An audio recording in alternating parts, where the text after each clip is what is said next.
اگر دوستو یاد رکھنا، تگڑا اور مضبوط جوان پتہ کون ہوتا ہے؟ جس کی نظریں پوری طرح اس کے کنٹرول میں ہوں۔ یہ علامت جوانی ہے۔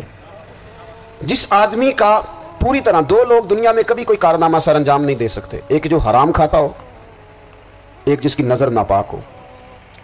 محمد بن قاسم جب یہاں آئے تھے نا تو ایک دن بڑے پریشان تھے، تو ایک بزرگ کہنے لگے آپ کیوں پریشان ہیں؟ کہنے لگے راجہ دہر سے مقابلہ ہے اور ہماری فوج تو سندھ کے رستے بھی نہیں جانتی، زبان بھی نہیں جانتی، لڑیں گے کیسے؟ دو چار دن کے بعد ان بزرگوں کی دوبارہ محمد بن قاسم سے ملاقات ہوئی تو بڑے خوش تھے۔ کہا آپ کیوں خوش ہیں؟ کہنے لگے وہ میرا مقابلہ نہیں کر سکتا، میں نے تحقیق کر لی ہے۔ کہا کیوں؟ کہنے لگے نظر کا گندہ ہے، اور جو نظر کے گندے ہوتے ہیں وہ میدانوں میں ٹھہرا نہیں کرتے۔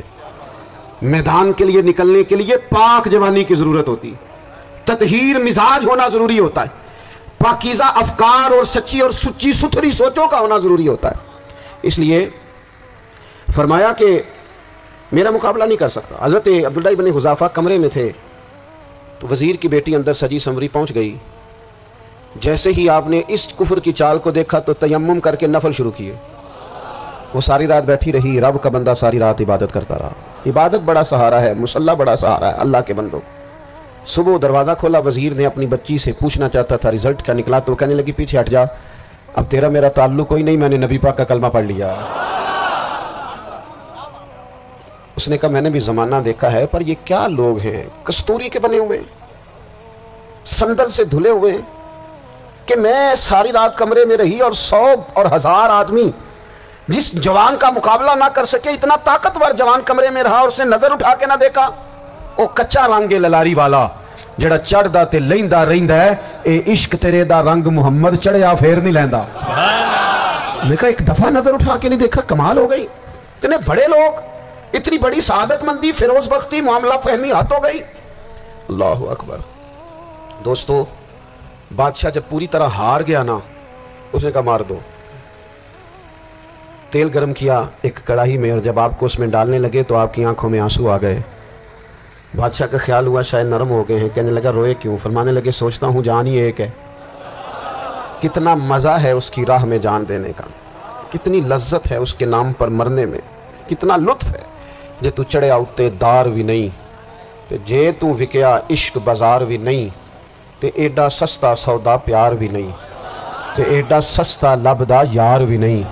کئی جنگل گانے پیندے نہیں، کئی دوزخ لنگنے پیندے نہیں، جے وہ اس ملوں بھی مل جاوے، ایدو سستا ہور بپار بھی نہیں۔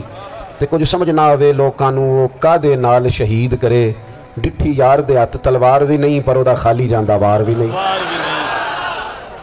کہنے لگے ایک جان ہے نا، تو دل کرتا ہے ہزاروں ہوتی تو ایک ایک کر کے محبوب کے نام پہ قربان کرتا، جب میرے پاس ہے یہ ایک، کروں کیا؟ حضرت عبداللہ ابن حذافہ رضی اللہ تعالیٰ عنہ جب روئے اور بادشاہ نے یہ بات سنی تو بادشاہ اٹھ کے کھڑا ہو گیا، سارے وزیروں مشیروں کو کہنے لگا تم نے کہا تھا نا بندہ ضائع کرنے والا نہیں، یہ بھی ضائع کرنے والا نہیں۔ کہنے لگا میرا ماتھا چومو، تم جیسے لوگوں کو قتل نہیں کرنا چاہیے، آزاد کرنا چاہیے۔ عزیز اپنی زندگی سے نا یہ بہت زیادہ ہرس، ہوس، طمع، اور یہ کسی بات کی بھی ہو، ہرس صرف پیسوں کی نہیں ہوتی ہے، شہرت کی بھی ہوتی ہے۔ یہ بیماری انسان کو اقتدار کی بھی ہوتی ہے، تعریف کی بھی بیماری ہوتی ہے، یہ سارے نقص ہوتے ہیں لوگوں کو، اور معاذ اللہ بعض جبوں کبوں کے اندر بھی ہوتے ہیں، وہاں بھی پنپتے ہیں۔ اپنی زندگی جب تک اس سادگی میں نہیں لاؤ گے جو رسول پاک نے عطا فرمائی ہے، جب لوگ آسانیوں میں پوری طرح الجھ گئے تو پھر وہ دور ہوئے اور کفر چڑھ گیا۔ دوسری بات، اللہ کے محبوب صلی اللہ تعالیٰ علیہ وسلم کی محبت ہم سے تقاضا کرتی ہے کہ ہم اس مشن کے لیے کام کریں جس مشن کے لیے رسول پاک نے کام فرمایا ہے۔ ہم سارے کام بڑی مضبوطی سے، سوچ سمجھ کے، تدبر سے، حکمت سے، تقاضوں کو مد نظر رکھتے ہوئے کرتے ہیں سارے کام۔ دین کے کام میں ہمارا مزاج نہیں ہوتا، او ہو جائے گا جی، آپ بسم اللہ پڑھیں جی، شروع کریں جی۔ آپ تقاضوں کو سمجھیں، چیزوں کو دبائیں نہیں، چیزوں پر غور کریں۔ کسی کے ذہن کی سطح پر سوال ابھرتا ہے، اس کا تسلی بخش جواب دیں۔ اپنی زندگی میں دین کے کام کے لیے اپنے آپ کو وقف کریں، اور دین کے کام کے بہت سارے پہلو ہیں۔ ہزاروں لوگوں کو قرآن پاک ٹھیک پڑھنا نہیں آتا، ہزارہا لوگ ہیں جو قرآن مجید کے مطالب سے آگاہ نہیں ہیں۔